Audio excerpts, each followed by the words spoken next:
Alors, tenter de savoir qui est précisément Mathieu Chédid est une question qui tarabuste la télévision depuis des lustres. Qui est M? Seulement voilà, y répondre est une autre paire de manches, car si notre invité est une figure majeure de la chanson française, s'il a gagné rien de moins que 9 victoires de la musique dans sa carrière, il est aussi un garçon qui cherche sa voix depuis toujours. Connaissez-vous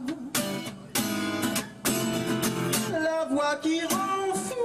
Grand amateur de lettres, M a commencé par chercher sa voix VOIX. Une voix un peu étrange, etc., un peu agaçante.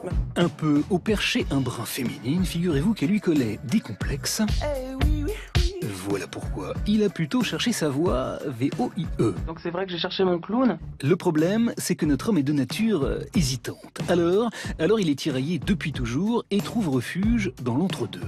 C'est évident. D'abord hésitant entre l'activité de musicien qu'il a commencé par exercer aux côtés de son père Louis, accompagné avec Mathieu Chédid.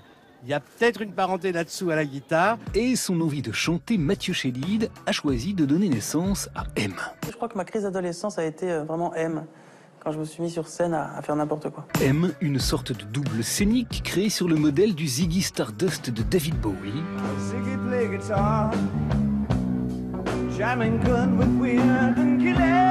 Qui puisait sa force dans ses cheveux et qui lui a permis de réaliser une fine synthèse entre l'exubérance qu'il affichait dans ses concerts et sa nature profonde, celle d'un grand timide, un peu gêné aux entournures, surtout lorsqu'il s'agit de recevoir des récompenses. Je sais pas quoi dire, merci beaucoup à tous. Vive l'amour, bye bye, merci mille fois. Double plus que duplice, Mathieu Chédid fut aussi partagé entre la nécessité de s'imposer seul et le plaisir rassurant qu'il trouve dans le clan. Louis, Anna, Joseph, Mathieu, franchement, je crois que c'est la première fois qu'on a une famille invitée dans les 5 dernières minutes. Il a donc accepté d'en devenir la figure de proue tout en choisissant de s'appuyer sur chacun de ses membres, y compris sur sa grand-mère, André, une poétesse qui lui a écrit ceci. J'ai du sphinx dans mon rumeur.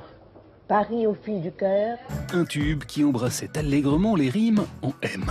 Je dis M et je le sème sur ma planète. Au début des années 2000, son succès colossal, doublé de la singularité de son univers, ont attisé la curiosité de nombreux artistes qui, comme Vanessa Paradis, ont tous eu envie de collaborer avec lui. Occupe-toi de tes pieds, tiens. Voilà.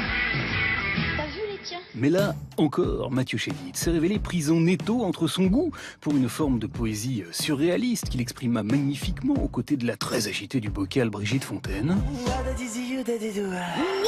et son envie d'aller se frotter à la variété plus traditionnelle qu'il explora sans grand succès en écrivant tout un album pour Johnny Hallyday.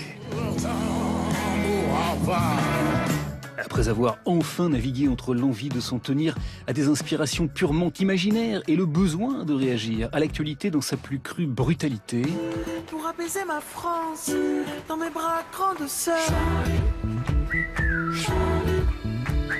Mathieu Chédid nous revient avec un album métissé, tiens, écrit entre deux rives, entre deux continents. Aucune anomalie là-dedans, car entre deux un jour, entre deux toujours, on vous l'avait bien dit. Exactement. Excusez-nous beaucoup.